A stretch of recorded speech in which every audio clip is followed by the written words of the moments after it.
So hi, my name is Varun. I'm an independent filmmaker, a professional cinematographer, and an educator. I met Lawrence for a film festival, International Film Festival of India, and he was an old, fragile man sitting in the hot sun, setting up his projector and cameras, and I got intrigued because I'm an analog person. I like to shoot in film. I like film photography. So I got intrigued with the collection that he had. So after a slight conversation with him, this is back in 2016, I realized that he had more to tell. So I was studying back then in film school.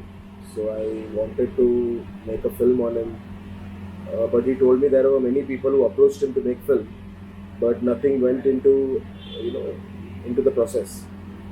So I realized I had an opportunity to tell a very unique story, not unique just to Lawrence, but many such artists who used to, indulge in such kind of art which don't exist today, because either technology has changed or the art form is not necessary anymore, or it's not a part, or it's not anymore a man's job; it's a machine's job or a computer's job.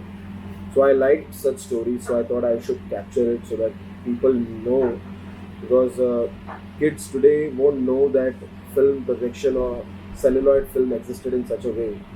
So I think it's a nice reminder. That's the reason why I thought of making the film, and hopefully it might help him in his financial status a little bit, because he was in a very dire condition.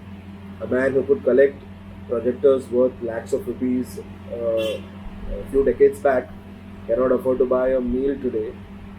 So I think there is a lot of artists today in India, even actors who were famous before, who do not have work now, are selling vegetables and trying a different way to find to make money. So I think it's just a reminder to people not to forget them. So Lawrence, let's just take the case of Lawrence. He's an artist. He calls himself an artist. He doesn't call himself a projectionist. I never even heard him use that word. He always calls himself artist because he believes that projection is an art, and if you actually get into the technicality of it, you need to have certain set of skills to actually pull it off. If not, then you won't understand, or you won't be able to pull off the projection in the right way, or there will be errors which could destroy the film. So, of course, being a filmmaker who wanted to tell the story, I also consider him as an artist, not like a projectionist per se. And even in the teaser, even in the film, I suggested him as a projectionist so that there is a differentiation in film that this man is living two lives. I mean, he's a stand-up comedian, he's a singer, he's a dancer, he's a mimicry artist, a word that is not heard quite often these days. But I think he is an entertainer. I think he just needs an opportunity, a stage, to start performing or telling the stories that he has been a part of for so many decades. It's very liberating. Let's go back to the time when projection was very rare. TV was even rarer. There was no TVs in every television in households. So imagine there's this person coming and showing you films in an affordable way to a huge audience. Imagine how liberating is that, you know? And I believe that the cinema that he used to show back then were more educational, because filmmakers back then had a belief that cinema is to educate. In the famous words of Satyajit Ray, he himself has told, quoting him, that we are educators. We are here to educate our audience. Entertainment is just a part of it. So I think that liberation that he brings to rural people in India who cannot afford television, I think that is very important. So that every person, every strata, every income, different level, they get an opportunity to review film. And it's a different idea when you are sitting at home in your comfort and watching, and it's very beautiful to sit below the stars and review a film. I think Lawrence gave that opportunity to people in village areas who couldn't travel to the cities, people who couldn't afford to go to theaters or afford to have a television at home. So I think he did a great job in helping people out, understanding cinema at that in that decade, so that people could be more interested in the magic of cinema and educating audience. And in fact, he also showed films in schools, educational films to students. which is a very unique way to teach students back in that day. And I think today it's practiced more, where every classroom has a projection and they show films and just to keep the interest of the students. And I think it's very important.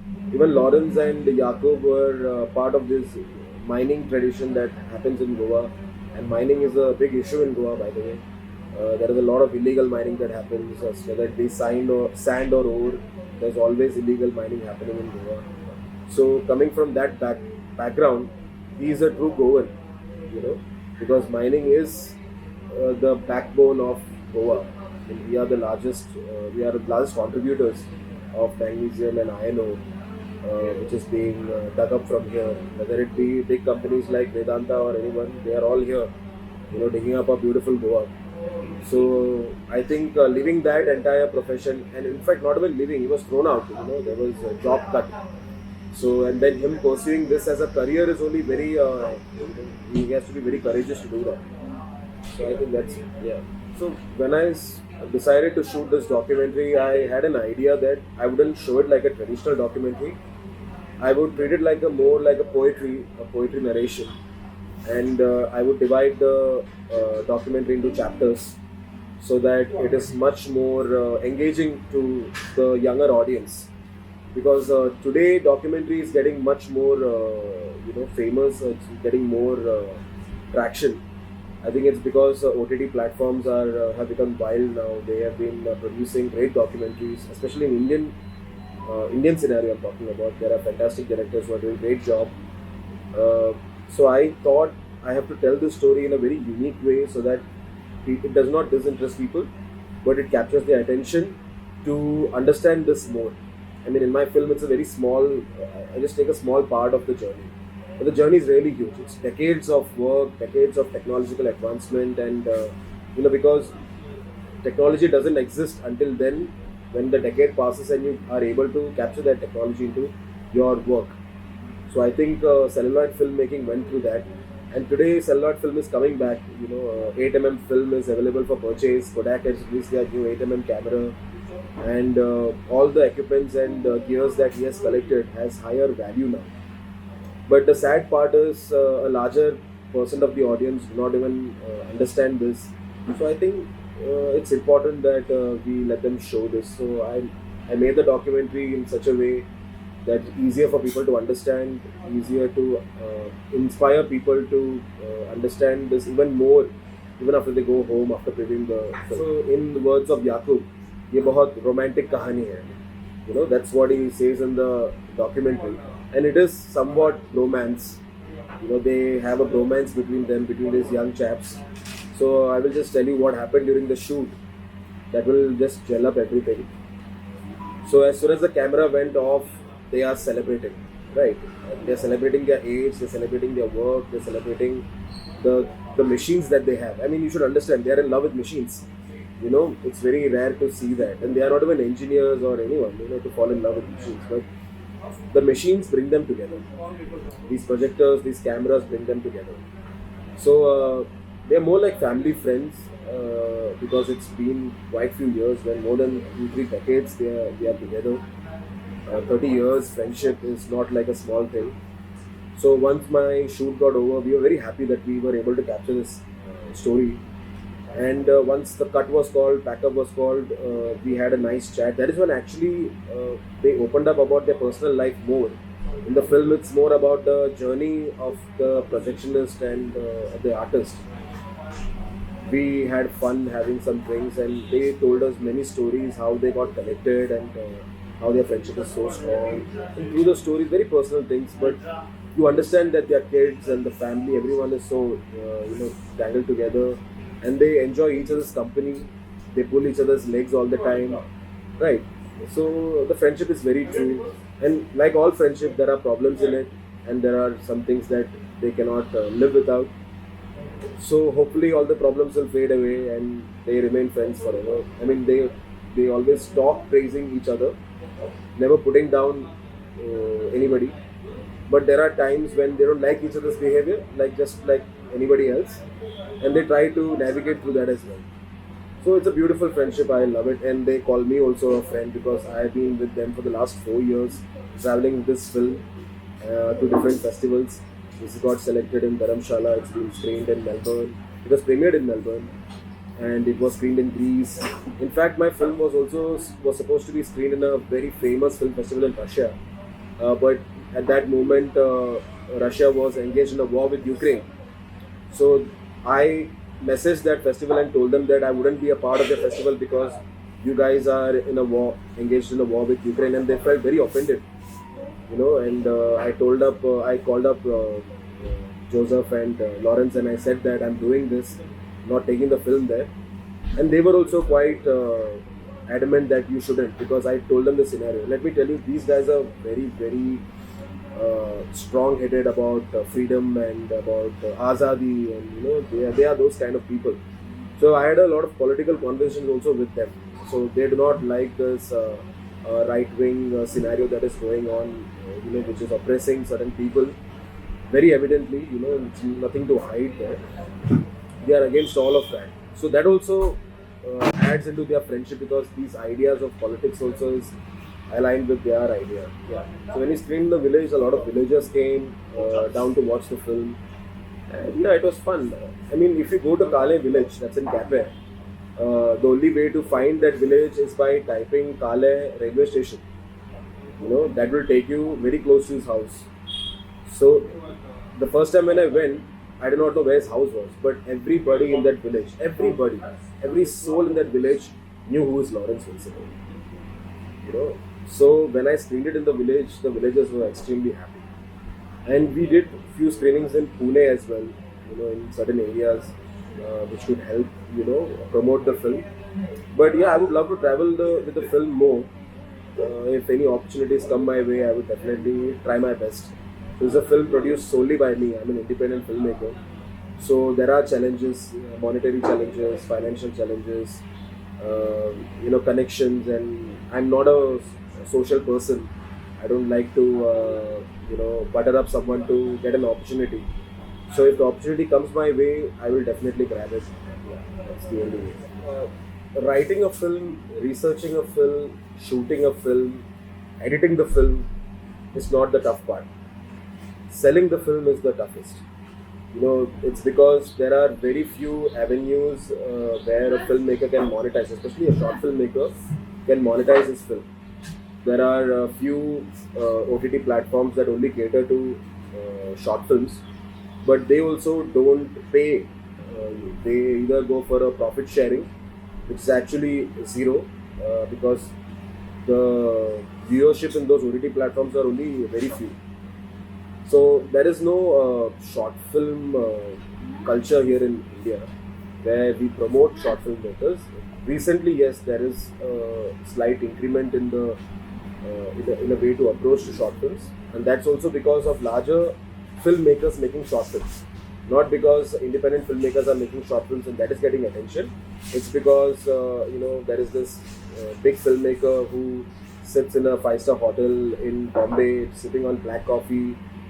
Comes upon a reel and he thinks that it's a nice short film story, and he would compete in these festivals, putting a lot of money in. So I'm not talking about this film, but I'll give you an example. My first film that I made, it got selected to Bangalore International Short Film Festival, which is a very famous, one of the biggest short film festival in India. And we got into the competition section, and we were competing with films with big directors in the industry who have spent like 15, 20, 25, 30 lakhs on short film. And my film was in their category, and my film was made with 25,000, right? And obviously we had no chance of winning, and if we had won, we would have got shortlisted for the Oscar segment from the Bangalore International Film Short Festival category, but we didn't. And I know it's because of the budget, because the film didn't look how it looked in theirs, because they had the technology, they had the crew, they had massive production. We had 4 people crew. Same in Lawrence Wilson, we have just 4 people crew. And that's how independent filmmaking is. You make use of how much ever you have and you try to put out a product which doesn't show that it's that budget. Right? So we are competing with these big film production houses who are producing short films to make a name for themselves. We are competing with them. And I enjoy it. I like punching up. I like punching up to the authority. I like punching up to big budgets. So it's a nice game. Finally, today there are opportunities to monetize, and we are venturing into it. There are OTT platforms who take short films which have got great recognition. It might be just for a period of time, or they might keep it forever. So we are getting into that right now. Now, after Serendipity Festival, we are really looking into putting up the film on a OTT platform and hopefully generate some revenue out of it. But I'm not looking at any revenue through this film because it's more educational. So I would love to people to preview it for free. But if I do get any money out of this, it all goes to Lawrence because I owe this film to him and Yakub and others in the film. So every penny that I earn from this film, whatever it might be, has gone to them.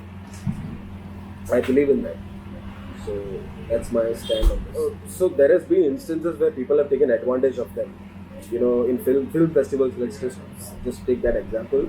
He did the international film festival, and there was some issues with his remuneration that they did not pay him or something like that. So he keeps on telling me this. He keeps on repeating that of course, money is a very important factor, but I have other sources of income. I have my own company, marketing agency. I teach in different institutes. Other than that, I'm a professional cinematographer, so I shoot advertisements, pilot for web series, shoot web series, documentaries, paid documentaries for government, others. So that helps me running this game. So until unless that is there, I will keep making films, documentaries. That's how it's happening. But yeah, there are tough times.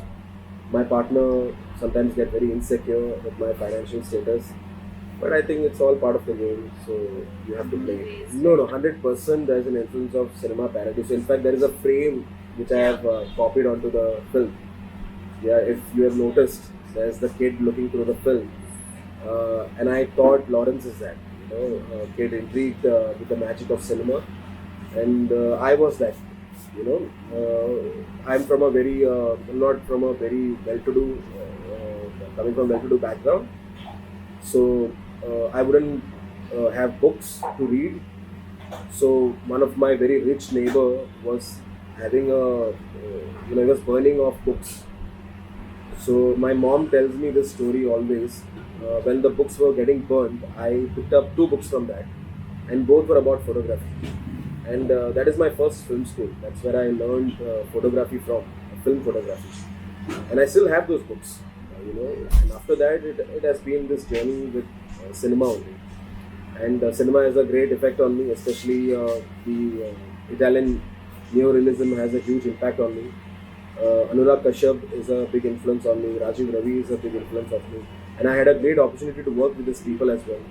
Even though I had no connections in the film industry, I made sure I somehow got it, and I got to interact with these filmmakers who made me change my thinking, my political stance, because I want to stand for what is right, and I want to make films that make people feel feelings that they don't usually feel.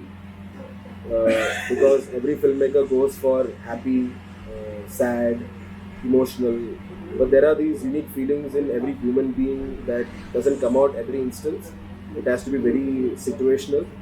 So I think I want to create films that way that can create those emotions in people. Yeah.